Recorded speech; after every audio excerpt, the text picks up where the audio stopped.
Welcome everybody to creating the ultimate customer experience, strategies for unforgettable service, which in this day and age, crucial in any industry. Had a conversation with a customer today and all they wanted to learn for their next training session was how to listen actively, how to create great customer service experiences. They believe the rest would happen. And they're pretty much right. Some of the companies that we've worked with, there's companies like Microsoft, Hewlett-Packard. There's some monsters out there. We don't just do the recruitment industry and employment services. We do everybody from big to small to anybody that needs to understand communication, education around selling, leadership, customer service, the brain, motivation, and anything when it comes to people, really, realistically. If you can't create an experience in today's day and age, you will get left behind in the next 2.5 years because of AI. AI is moving at such a rapid rate. It can replicate processes and the analog side of the brain, but it can't really emulate the emotional side of the brain. So customer value, the processing, the benefits of CRM, employee motivation, creating strong bonds, all this stuff here is great if you know how to mesh it all together. And today there's a lot of topics there, but we'll put it all together into one pot. So it all pretty much makes sense. When you look at human behavior and, in particular, trying to create this great customer experience and this great customer service and this whole unique impact, there's two elements. There's the human behavior and then you've got the processes. Now, the human behavior is what we really can't control unless we know how to control it. It's something that happens instantly. So if we're upset, we might react a certain way. If we're not upset, we might react a different way. Same with the people that we're speaking to. When it comes to the processes and the data and the predictions, they're a little bit more reasonable in being able to predict. But when you put the two together, and let's face it, the process side, a lot of that can be done with AI now, but the human behavior is nowhere near that. We're talking 10 years away. So, the future of sales is embracing changing dynamics of human behavior and tech together. But the processes are also important. So we'll unify the lot today into what we call the USS, the Unified Sales System. Understanding customer experience is like the sum of all interactions. When you look at everything that somebody does, a brand, a product, a service, a person, everything's made up of all little bits. And 73% of consumers state that a good experience is key in influencing their brand loyalties. Now that's data that's sort of relevant everywhere around the world. So how do we create this great customer experience, this great customer journey? Apple did it. They're famous for their customer journey and their customer experience. And people to this day still are buying Apple.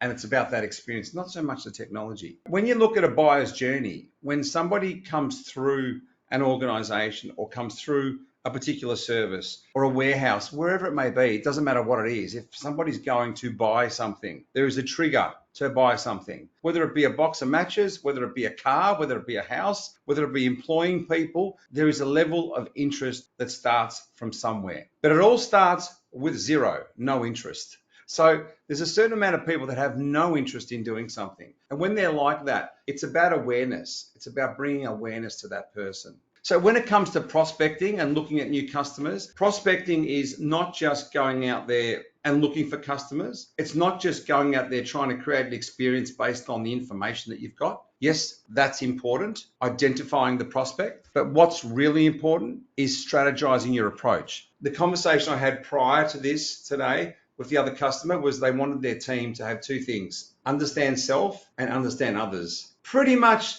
they're the keys to customer service. Everything else can be learned quite quickly or guided quite quickly. But if you understand yourself the way you are, and you may think you are, but when you're flustered, nervous, thirsty, dehydrated, haven't slept well, less resilient to other days because there's multiple emotional things that are happening in your life, then guess what? It makes it very difficult to understand self. So understanding self is a repetitive thing that you've got to keep doing day in, day out. But the majority of learning happens when you're in the dumps, right? And the people that don't learn are normally the people that stay in self-pity when they're in the dumps, and you rarely learn self-worth and self-awareness. So when it comes to the 6 main areas of customer value, you've got your expertise, the salesperson or the person's expertise, the product, the customer experience, which is what we're talking about today, the price and affordability, brand reputation, personalization. The ones that we have some sort of control around, your expertise, the product or the service quality, you can't really have much control around that,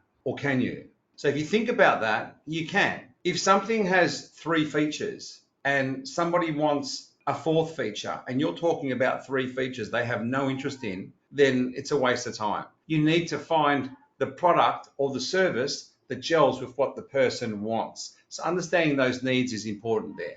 But the overall customer experience is where you get the most responsiveness. And a lot of that comes down to personalization. Brand reputation and trust, you haven't got much control around that, but do you? If the brand reputation is good or it's bad, you need to map that back to why is it good or why is it bad? And then turn it around with the customer. So there's always a way to turn things around. So how do we empower exceptional service? You want to motivate people. Recognition, understanding that people, 233% greater customer loyalty and 26% greater annual increases in revenue when it comes to companies with engaged employees. Okay, so it stands to reason that you want to recognize your customers, you want to recognize your employees, and you want to be able to recognize them for their achievements and show those rewards in a positive environment. That's part of the significance from before. Then you've got what's called intrinsic and extrinsic motivators. So there's a bit of data there for you to take home and have a look at. But the thing to get out of that is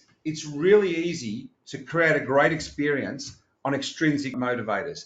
Extrinsic motivators are things like, okay, I know what Jonathan wants. Jonathan wants quick service, quick, fast service, reliability, wants to make sure he's not paying an arm and a leg. They're the 3 main things. That's extrinsic. Intrinsic is what the top 3% of people do. It's more than the top 3%, but the top 3% of people on the planet can connect with people intrinsically. Now, if you can learn this at a young age, you get better at it. And finally, I've mentioned to you earlier, I've learned that people will forget what you said, people will forget what you did, but people will never forget how you made them feel. As I said earlier, from Maya Angelou, and your most unhappy customers are your greatest source of learning. Reason being is because they're going to give you the feedback to go back, adapt, learn, and restructure things. And most importantly, what I believe at the end, I keep believing this, people don't buy products first, and they don't buy services first, they buy you. Then they move on to the products and the services.